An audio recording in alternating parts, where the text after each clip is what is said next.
part two of tonight's show on taking stock to Stefano Migliore. He is with a concept called Sisebenza. Stefano and a group of friends were wanting to bring WeWork to South Africa about 2 years ago. Went through a long and drawn-out process, and it ultimately worked out that WeWork came here directly itself. But in that, he saw an opportunity, and his colleagues saw an opportunity. They all run their own businesses anyway, but they saw that there would be a lot of excess office space, a lot of people looking for workspace during COVID-19 once this crisis ended, and somehow you needed to marry the need and the availability of the asset, the office space.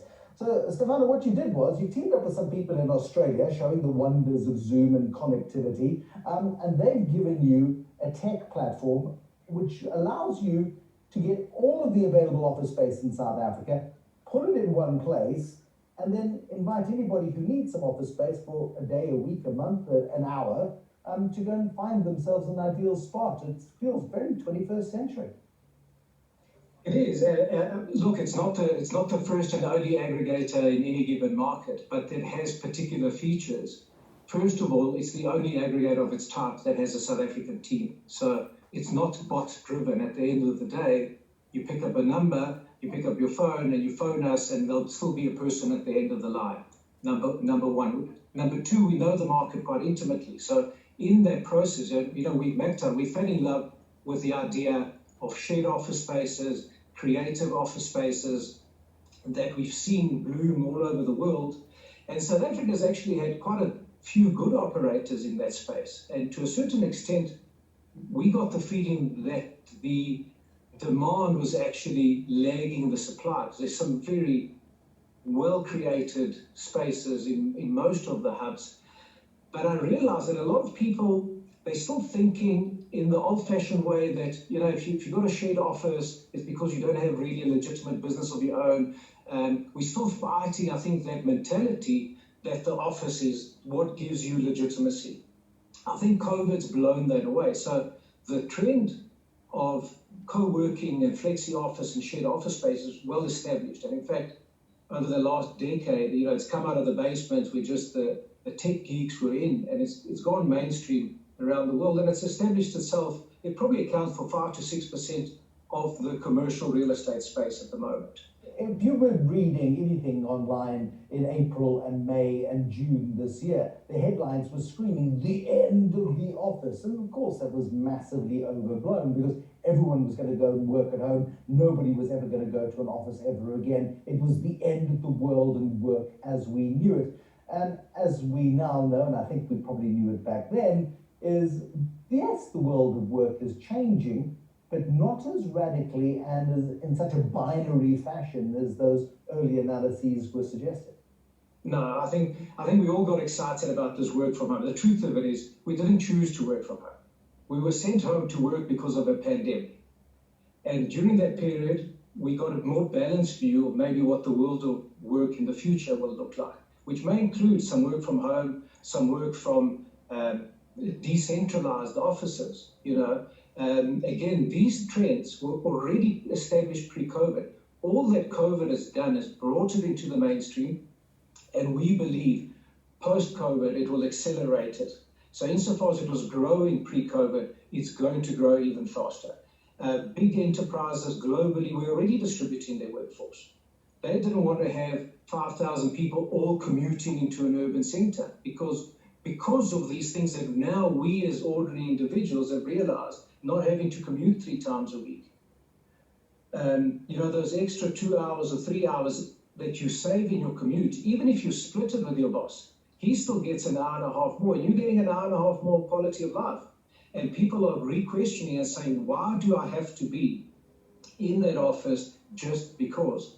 And the progressive employers are looking at it saying, well, we can still get the same work output, number one. But number two, the one thing, the invisible glue that holds a lot of businesses together is culture. And culture you can't do at home, and culture you can't do on Zoom.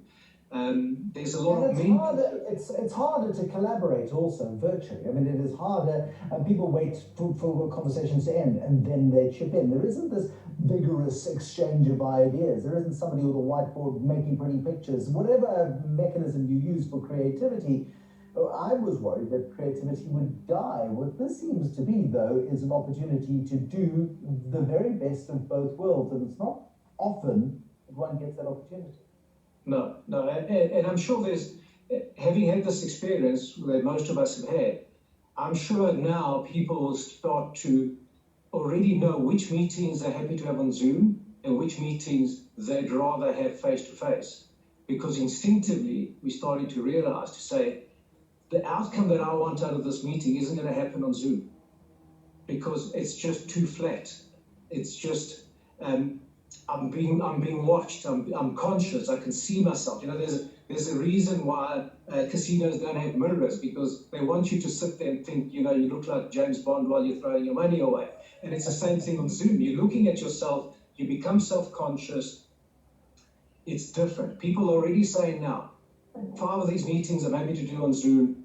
These 2, we got to see each other face to face. I want to pick up the nuances in your body language, in the conversation that we're having.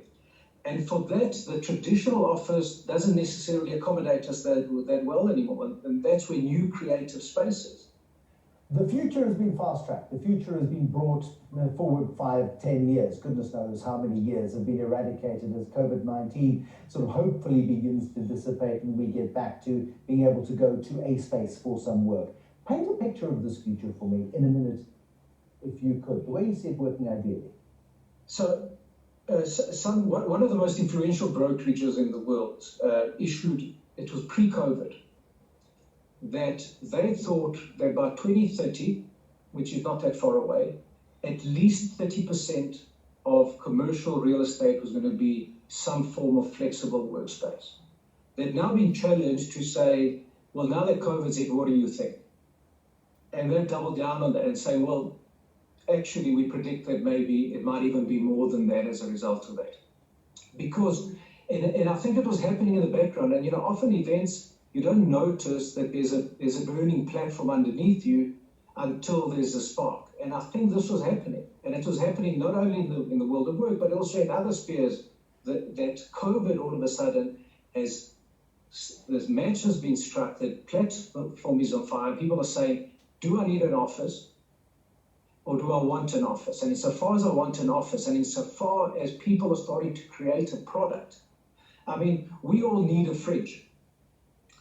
But a lot of money and a lot of time has been spent to make fridges that you want, because ultimately your wife will come to you and say, I want that beautiful fridge that's glossy and the likes. She's not interested in the fact that it's the same temperature as the appliance white one.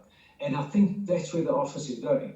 It's about landlords and operators starting to create spaces that this new consciousness says, that's where I want to be. That's where I want to spend my days. That's where I want to be creative. Reports of the death of the office massively over-exaggerated. Its evolution, certainly not. Stefano Migliore, thank you very much indeed. He is with a brand new concept called Sisebenza, the aggregation of the old-style office into something fabulously new that you'll probably want to go to. In a moment, Abel Sitola at the Public Investment Corporation